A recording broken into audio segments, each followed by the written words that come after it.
Film की शुरुआत होती है साल 2000 की उस घड़ी से, जहां एक अमेरिकी वैज्ञानिक जो फौज के लिए काम करता है अपने कोरियाई असिस्टेंट से कहता है कि लगभग 200 बोतल जहरीले केमिकल नाली में डाल दो। उसे बिल्कुल परवाह नहीं होती कि इसका नदी पर क्या असर पड़ेगा। सालों बाद लोग नदी में अजीब चीजें महसूस करना शुरू कर देते हैं। दो मछुआरे एक कप में एक मछली उठाते हैं और देखते हैं कि वह ठीक नहीं लग रही, किसी बदली हुई घिनौनी सी जीव जैसी लग रही होती है। जब उनमें से एक आदमी उसे छूने की कोशिश करता है, वह जीव उसे काट लेती है और उसके हाथ से कप गिराकर तेजी से पानी में लौट जाती है। अब दृश्य बदलता है साल 2006 में। एक पुल पर एक बिजनेसमैन खुदकुशी करने का सोच रहा होता है और छलांग लगाने से पहले पानी के नीचे कोई बड़ी सी चीज हिलती हुई देख लेता है। दोपहर के वक्त नदी के पास गैंग वू अपने बाप के स्नैक स्टॉल के अंदर सो जाता है। सेयो नाम का एक बेघर लड़का कुछ खाना चुराने की कोशिश करता है, लेकिन उसका भाई सेजिन उसे वहां से ले जाता है। स्टॉल का मालिक हैबोंग अपने बेटे को जगाता है और काम पर लगने को कहता है। उसी समय गैंग वू अपनी बेटी यून सियो को स्कूल से लौटते हुए देखता है। यून सियो गुस्से में होती है क्योंकि गैंग वू पेरेंट्स मीटिंग में खुद नहीं गया था और अपने शराबी चाचा को भेज दिया था।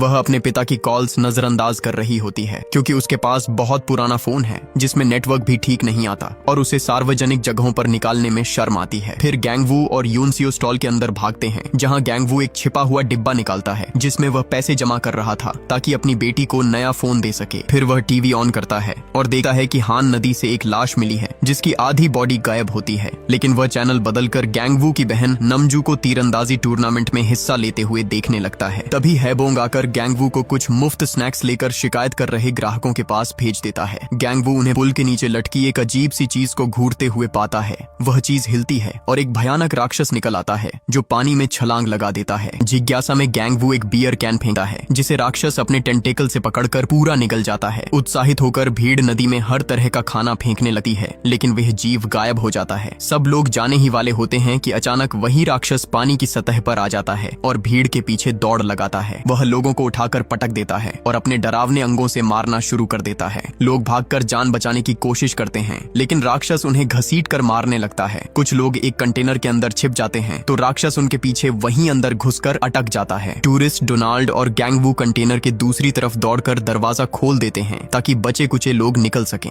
राक्षस भी बाहर आ जाता है और अपनी हत्या लड़ाई जारी रखता है। डोनाल्ड एक फ्लोर टाइल फेंकता है, लेकिन उसका उस पर कोई असर नहीं होता। फिर डोनाल्ड और गैंग वू मिलकर एक भारी सा साइन पोस्ट राक्षस पर फेंकते हैं, लेकिन फिर भी उस पर कुछ असर नहीं होता। एक आदमी को मुंह से पकड़े हुए राक्षस डोनाल्ड पर छलांग लगाता है और उसे घायल कर देता है। गैंग वू दौड़कर साइन पोस्ट उठाता है और इस बार राक्षस की संवेदनशील पूंछ पर फेंक देता है, जिससे उसे आखिरकार चोट लगती है। राक्षस का कुछ खून गैंग वू के चेहरे पर भी टपक पड़ता है। यून सियो जब स्टॉल से बाहर निकलती है, गैंग वू उसका हाथ पकड़कर भीड़ के साथ भागने लगता है। बेहद अफरा तफरी में गैंग वू गिर जाता है और अपनी बेटी का हाथ खो देता है। घबराहट में वह एक और लड़की का हाथ पकड़कर भागता रहता है, लेकिन पीछे मुड़कर देखता है तो पता चलता है कि वह गलत लड़की थी। वह पीछे देखता है और राक्षस यून सियो को पकड़कर नदी की तरफ ले जा रहा होता है। गैंग वू भी छलांग लगा देता है और दूसरी ओर देखता है कि राक्षस एक इंसान को थूकर उसकी जगह यून सियो को ले जाता है और फिर पानी में गायब हो जाता है। कुछ देर बाद पुलिस और मिलिट्री पूरी जगह को घेर लेती है। गैंग वू और हैबोंग को स्टॉल छोड़ना पड़ता है और गैंग वू वह सिक्कों वाला बॉक्स साथ ले लेता है।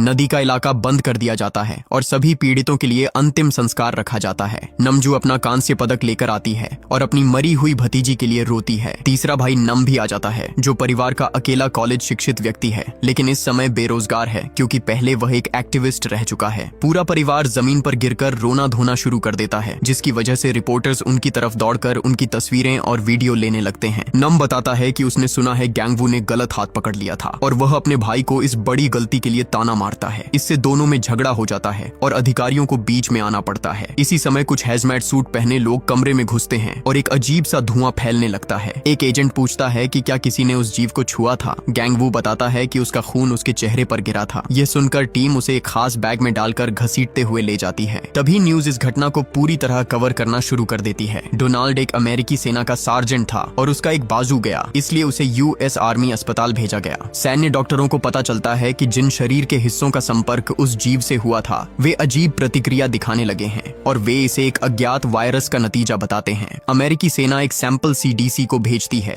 और वे पुष्टि करते हैं कि नदी का जीव उस वायरस का होस्ट है। अब सिर्फ बायोलॉजिकल वॉर में ट्रेन किए गए स्पेशल फोर्सेस को ही नदी के पास जाने की इजाजत है। फ्यूमिगेशन यूनिट्स धुआं छोड़कर नदी के एरिया को क्लियर करने में लगी हैं। जितने भी लोग स्पॉट पर और जनाजे में मौजूद थे सबको हॉस्पिटल भेजकर क्वारंटीन और टेस्ट किया जा रहा है। शाम को गैंगवू अपनी बैक पर खुजली कर रहा होता है कि तभी उसका फोन बजता है। सुनते ही वह शॉक्ड रह जाता है क्योंकि कॉल यूनसियो की होती है। वह हेल्प मांग रही होती है और कहती है कि वो सीवर में है, लेकिन कुछ और बोलने से पहले ही कॉल कट हो जाती है। नदी के पास 2 फ्यूमिगेशन एजेंट्स अपना ट्रक रोकते हैं क्योंकि उन्हें कुछ नजर आता है। अचानक मॉन्स्टर बाहर निकलकर एक एजेंट को गिरा देता है और ट्रक पर चढ़ जाता है। कुछ मिनट बाद वो क्रिएचर उन एजेंट्स को एक सीवर में फेंक देता है जहां उसने कई बॉडीज जमा की हुई थीं ताकि बाद में खा सके। मॉन्स्टर के चले जाने के बाद यूनसियो एक होल से बाहर आती है जहां वो छुपी हुई थी। वह एजेंट को जगाने की कोशिश करती है लेकिन वह पहले ही डेड हो चुका होता है। वह उसकी जेब में फोन ढूंढती है मगर वो भी काम नहीं कर रहा होता। हॉस्पिटल में गैंगवू का फैमिली एक पुलिस वाले को समझाने की कोशिश करता है कि यूनसियो अभी जिंदा है, लेकिन पुलिस वाला उन पर यकीन नहीं करता और कहता है कि गैंगवू ने बस कोई सपना देख लिया होगा। अपनी बात प्रूव करने के लिए गैंगवू फोन पर वो मोमेंट दिखाता है जहां उसने मॉन्स्टर को एक बॉडी उगलते हुए देखा था, जिसका मतलब ये हो सकता है कि यूनसियो अभी जिंदा है। फिर भी पुलिस वाला जिद पर अड़ा रहता है कि गैंगवू को बस वहम हुआ है और वहां से चला जाता है। हैबोंग उसे रिश्वत देने की कोशिश करता है लेकिन वो मानने को तैयार नहीं होता।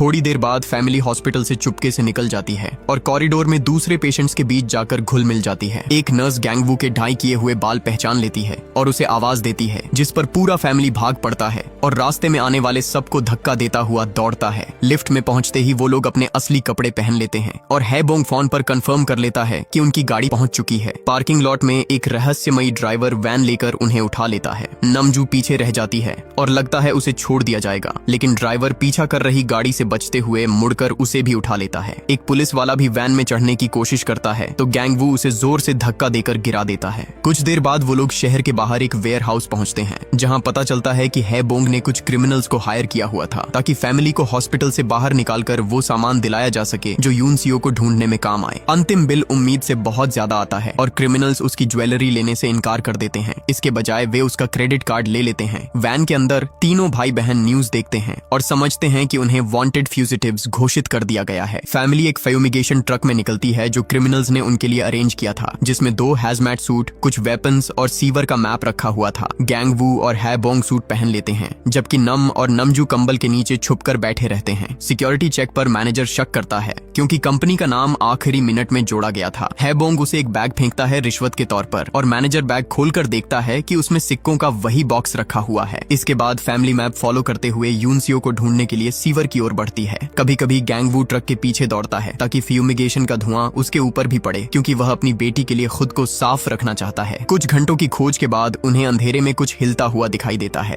नमजू के कंधे पर कुछ गीला टपकता है तो वे लोग फायरिंग शुरू कर देते हैं, लेकिन जब ऊपर देखते हैं तो पता चलता है कि वह बस पानी का रिसाव था। जो लिक्विड गिरा था वह असल में सेयो का पेशाब था, जो अपने भाई से जिन के साथ छुपकर घूम रहा होता है। दोनों भाई धीरे धीरे स्नैक स्टॉल तक पहुंच जाते हैं और वहां से ढेर सारा खाना उठा लेते हैं। सेयो पैसे भी लेने लगता है, लेकिन सेजिन उसे रोकते हुए बताता है कि पैसे लेना असली चोरी है। बैग भरकर दोनों बाहर निकलने ही वाले होते हैं कि राक्षस उन्हें देख लेता है। दोनों भागते हैं लेकिन जीव तेज होता है और उनका रास्ता रोक देता है। कुछ देर बाद परिवार स्नैक स्टॉल पहुंचता है और ऐसे डिनर शेयर करता है मानो यूनसियो उनके साथ बैठी हो, बस हिम्मत बनाए रखने के लिए। असली यूनसियो एक लीक से पानी इकट्ठा करने की कोशिश कर रही होती है। जब वह मॉन्स्टर की आवाज सुनती है तो वह बेहोशी का नाटक करती है और देखती है कि मॉन्स्टर दोनों भाइयों को नीचे गिराकर चला जाता है। यूनसियो उन्हें चेक करती है और पता चलता है कि सेजिन मर चुका है, लेकिन सेयो अभी जिंदा है, इसलिए वह उसे क्रिएचर की नजरों से बचाती है। फैमिली की तरफ नमजू और नम गैंगडू को बुरा भला कहते हैं क्योंकि वह फिर सो गया होता है। हैबोंग को यह बात बिल्कुल पसंद नहीं आती और वह बताता है कि बचपन में गैंगडू के साथ क्या हुआ था। बचपन में गैंगडू बहुत तेज दिमाग का था, लेकिन हैबोंग अक्सर घर पर होता ही नहीं था